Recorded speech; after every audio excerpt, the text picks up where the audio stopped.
வணக்கம் நண்பர்களே, இது உங்கள் தேன்துறல் சேனல். இன்றைக்கி ஒரு காதுகுத்து விழாவோடு சேர்த்து சிக்கன் பிரியாணியும் மட்டன் கிரேவியும் எப்படி செய்கிறதுன்னு பார்க்கலாம். இப்போ நான் விழுப்புரத்துக்கு போய்கிட்டு இருக்கேன். அங்கே எங்கள் அம்மாவோட வீடு இருக்குது. அதுதான் நான் பிறந்து வளர்ந்த இடம். அங்கே எங்கள் தாய் மாமாவோடைய பேர பசங்களுக்கு குலதெய்வம் கோவிலில் மொட்டை அடித்து வீட்டில் வச்சு காது குத்துறாங்க. அந்த ஃபங்க்ஷனுக்காக தான் நாங்கள் போய்கிட்டு இருக்கோம். அப்பா அம்மாவை பார்த்து ரொம்ப நாள் ஆச்சு. கூடவே அக்கா எல்லாம் வராங்க. எல்லாரையும் பார்க்குறதுக்கு நான் ரொம்ப எக்ஸைட்டிங்காக இருக்கேன். நாங்கள் ஊருக்கு போய் சேர்றதுக்குள்ளே நைட் ஆகிடுச்சு. நைட்டு போனதும் சாப்பிட்டு முடிச்சுட்டு அடுத்த நாள் காலையில் விசேஷத்துக்காக பிரியாணிக்கு நாங்கள் இஞ்சி பூண்டு எல்லாம் உரிச்சிட்ருக்கோம். எல்லாம் குடும்பத்தோடு சேர்ந்து உரிச்சிட்ருக்கோம். நல்லா ஜாலியாக போச்சு அன்றைக்கி நைட்டு. குட்டீஸ்லேருந்து பெரியவங்கலேருந்து எல்லாருமே உட்காந்து ஹெல்ப் பண்ணிகிட்டு இருந்தாங்க. நல்லா கதையை கேட்டுக்கிட்டு கதை பேசிக்கிட்டு இஞ்சி பூண்டு உரிக்கிறது ரொம்பவே ஹாப்பியாக இருந்துச்சு. அடுத்த நாள் காலையில் குலதெய்வம் கோவிலுக்கு போக வேண்டி இருந்தது. அதனால் முடிஞ்ச வரைக்கும் நைட்டு எல்லா வேலையுமே முடிச்சிடலாம் அப்படின்னு சொல்லிட்டு எல்லாம் பண்ணிக்கிட்டு இருந்தோம். அந்த டைமில் குட்டீஸ் எல்லாமே ஹெல்ப் பண்ணிகிட்டு இருந்தாங்க. பரீட்சித் அவங்க பெரியம்மா கூட விளையாடிக்கிட்டு இருக்காங்க. இவளோட பேர் தனிஷ்கா, எங்கள் அக்காவுடைய பொண்ணு. பரீட்சித் வந்ததும் ரொம்ப ஜாலியாக விளையாடிக்கிட்டு இருந்தாங்க. இப்போ ஒரு வழியாக எல்லா பூண்டையுமே உரித்து முடிச்சாச்சு. இவங்க தான் எங்கள் அம்மா. பாட்டி கூட ரொம்ப என்ஜாய் பண்ணான். எல்லா விளையாட்டு விளையாடிக்கிட்டு இருந்தான். பரீட்சை தூங்க நைட்டு 12 மணிக்கு மேலே ஆயிடுச்சு. பூண்டு வேலை முடிஞ்சது. இப்போ இஞ்சி வேலை ஸ்டார்ட் பண்ணியாச்சு. இஞ்சியும் நல்லா ஃபாஸ்ட்டாக தோல் சீவி எடுத்துட்டு அதுக்கப்புறம் படுத்துடலான்னு பிளான் இருக்குது. இவங்க தான் எங்கள் அக்காவுடைய கணவர்.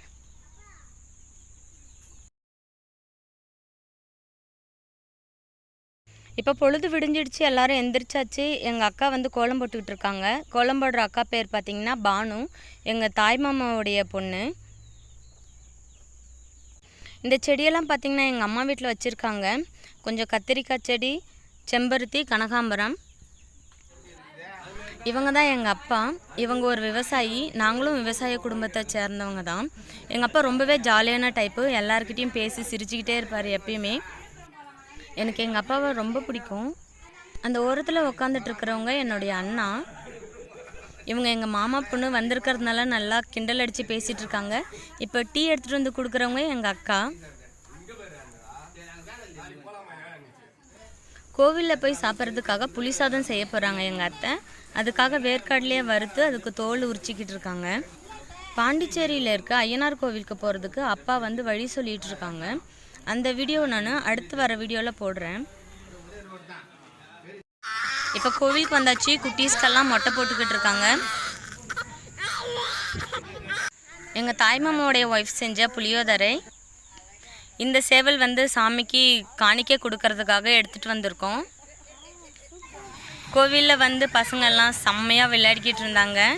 ஜாலியாக என்ஜாய் பண்ணிகிட்டு இருந்தாங்க.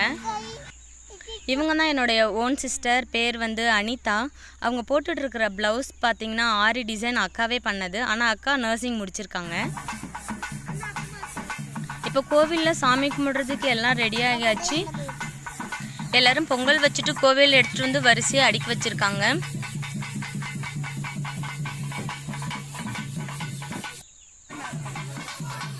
வருஷம் ஆடி மாதம் குலதெய்வம் கோவிலில் போய் பொங்கல் வச்சுட்டு வர்றது வழக்கம்.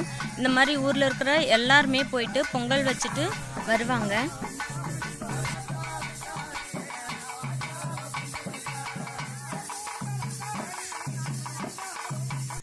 இப்போ நம்ம சமையல் வீடியோவை ஸ்டார்ட் பண்ணிடலாம்.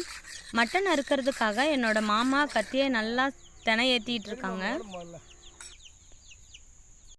இந்த ஆடு பார்த்திங்கன்னா கோவிலில் சாமிக்காக படையலிட்ட ஆடு. அந்த ஆடு தான் எடுத்துகிட்டு சமைக்கிறாங்க.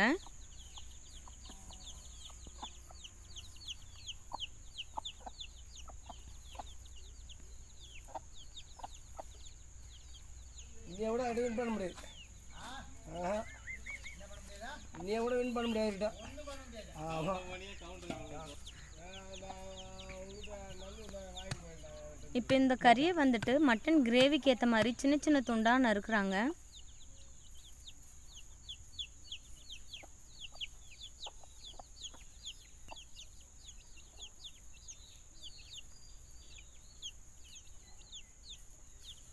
எல்லாமே நறுக்கி முடிச்சாச்சு. இப்போ நம்ம பிரியாணி செய்கிறது எப்படின்னு பார்க்கலாம். பிரியாணி செய்கிறதுக்காக நாங்கள் வழக்கமாக எல்லா விசேஷத்துக்குமே கூப்பிடுற எங்கள் சமையல்காரர் தான் கூப்பிட்ருக்கோம். எல்லாமே அவங்க நல்லாவே செய்வாங்க.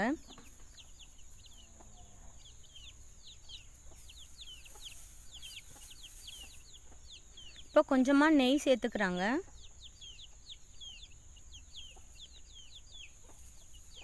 இது வந்து சீரக சம்பா அரிசி ஊற வச்சுருக்குறாங்க. பிரியாணி செய்கிறதுக்கு நல்லாயிருக்கும்.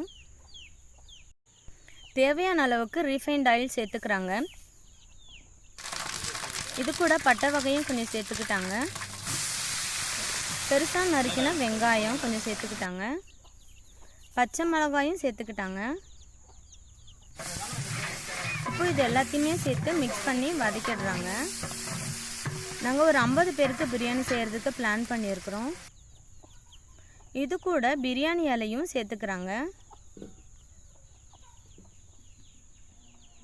இவங்க தான் சமையக்கார அண்ணா. எல்லா சமையலுமே நல்லா செய்வாங்க, சைவம் அசைவம் எல்லாமே.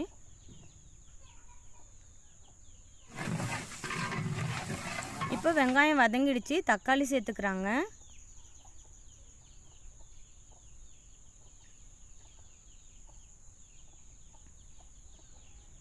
இப்போ வெங்காயத்தை தக்காளியோடு சேர்த்து நல்லா வேக வைக்கிறாங்க.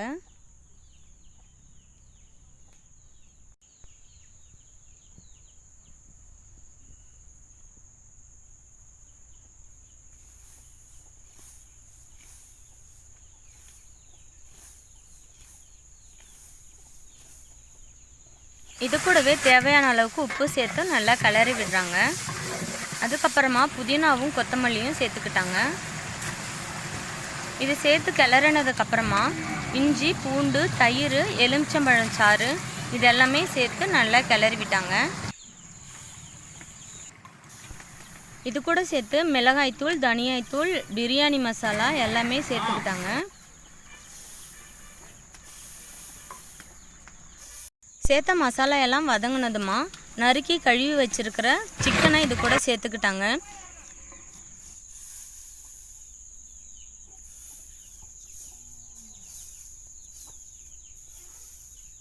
இப்போ எல்லாம் சேர்ந்ததும் சிக்கன் வேகிறதுக்கு தேவையான அளவுக்கு தண்ணியும் சேர்த்துக்கிட்டாங்க.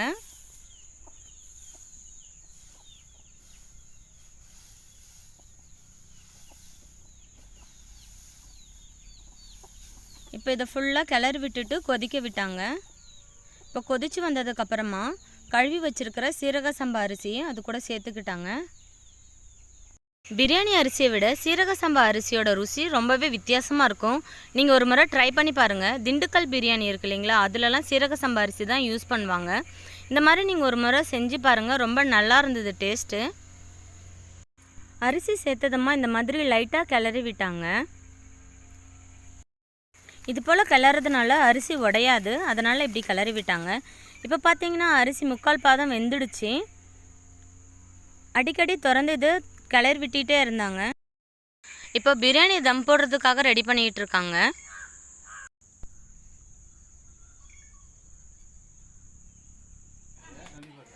குக்கரில் செய்கிறத விட இது போல் தம் போட்டு செய்கிறதுனால டேஸ்ட் கொஞ்சம் எக்ஸ்ட்ராவாக கிடைக்கும் நம்மளுக்கு. இப்போ நெருப்பெல்லாம் போட்டு தம் போட ஆரம்பித்தாச்சு. எப்படியும் ஒரு 1/2 அன் ஹவர் ஆகும்னு சொன்னாங்க. இப்போ நம்ம மட்டன் கிரேவி செய்யலாம். மட்டன் கிரேவி செய்கிறதுக்கு எண்ணெய் கொஞ்சம் சேர்த்துக்கிட்டாங்க. மட்டனை கழுவி எடுத்துக்கிட்டாங்க. இது கூட மசாலா வகையும் சேர்த்துக்கிட்டு நீள்வாக்கில் நறுக்கின வெங்காயத்தையும் சேர்த்துக்கிட்டாங்க. வெங்காயத்தை கூடவே சேர்த்து தக்காளியும் சேர்த்துக்கிட்டாங்க. அது கொஞ்சம் கிளறி விட்டுட்டு அதுக்கப்புறமா நறுக்கி வச்சிருக்கிற ஆட்டுக்கறியும் சேர்த்துட்டாங்க.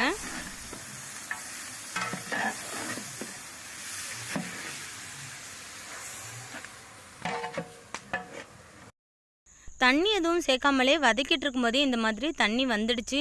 இதிலே இந்த மட்டன் நல்லா வேக ஆரம்பிச்சிடுச்சு. இப்போ பிரியாணி ரெடி ஆகிடுச்சு. தம் போட்டதெல்லாம் எடுத்துடுறாங்க. இப்போ இது ஓரத்துலேருந்து இந்த மாதிரி கிளறி விடுறாங்க.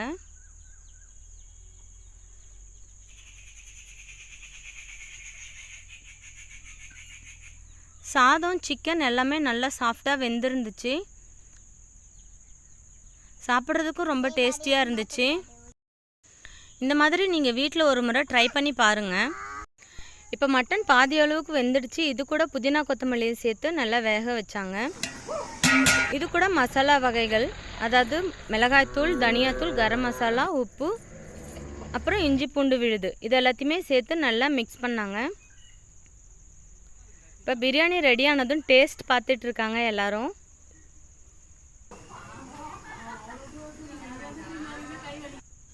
பரீட்சித் குட்டி நல்லா சாப்பிட்டாங்க. காரம்லாம் திட்டமாக போட்டிருந்தாங்க. கீழே சமையல் ரெடி ஆகிட்டு இருக்கும்போதே மாடியில் பந்தி ரெடி பண்ணுறதுக்காக குட்டீஸ் எல்லாம் ஹெல்ப் பண்ணிகிட்டு இருக்காங்க. சமையல் மட்டும் கீழே பண்ணிவிட்டு காது குத்து விழாவும் பந்தியும் மாடியில் ஏற்பாடு பண்ணியிருக்காங்க. அதனால் சேரு, டேபிள், வாழை இலை எல்லாமே எடுத்துகிட்டு இருக்காங்க.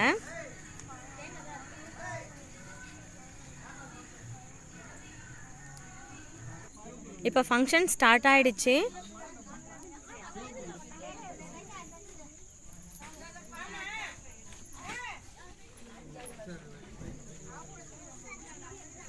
குட்டீஸ் எல்லாமே பிங்க் கலர் ட்ரெஸ் கோடில் எல்லாருமே ரெடி ஆயிட்டாங்க.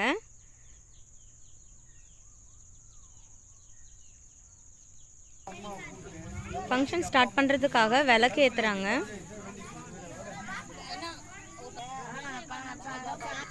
குலதெய்வ வழிபாடு பண்ணுறாங்க.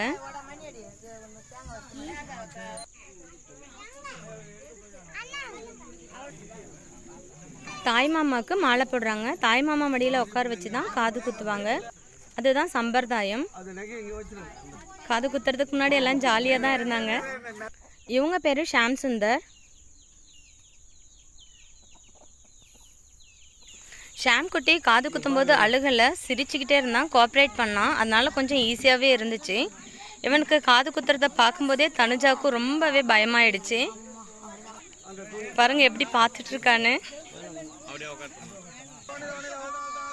இப்போ தனுஜாக்கு காது குத்த வேண்டிய நேரம்.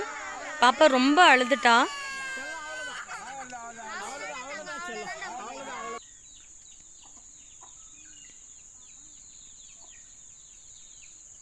ஒரு வழியாக காது குத்து முடிஞ்சிடுச்சு. இப்போ சாப்பிட்ற டைம்.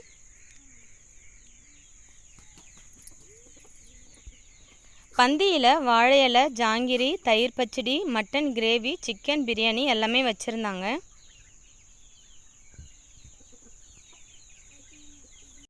பிரியாணி இந்த சீரக சம்பா அரிசியில் சாப்பிட்றதுக்கு ரொம்பவே டேஸ்ட்டாக இருந்துச்சு. ஹோட்டல் சாப்பாடை விட கொஞ்சம் டிஃப்ரெண்ட்டாக இருந்துச்சு. நீங்கள் வீட்டில் ட்ரை பண்ணி பாருங்கள், உங்களுக்கு கண்டிப்பாக பிடிக்கும். இந்த வீடியோ உங்களுக்கு பிடிச்சிருக்கோன்னு நம்புகிறேன். பிடிச்சிருந்துச்சுன்னா லைக் பண்ணுங்கள், ஷேர் பண்ணுங்கள். அடுத்த வீடியோவில் எங்கள் ஊரில் நடந்த தெருக்கூத்து, அதுக்கப்புறமா எங்கள் குலதெய்வம் கோவிலான புத்துப்பட்டில் இருக்கிற ஸ்ரீ மஞ்சனீஸ்வரர் ஐயனாரப்பன் கோவிலுக்கு போனதும், அதுக்கப்புறம் அங்கவே இருக்கிற பீச்சில் நாங்கள் என்ஜாய் பண்ணதும் ஒரு குட்டி vlog மாதிரி பார்க்கலாம். தேங்க்ஸ் ஃபார் வாட்சிங்.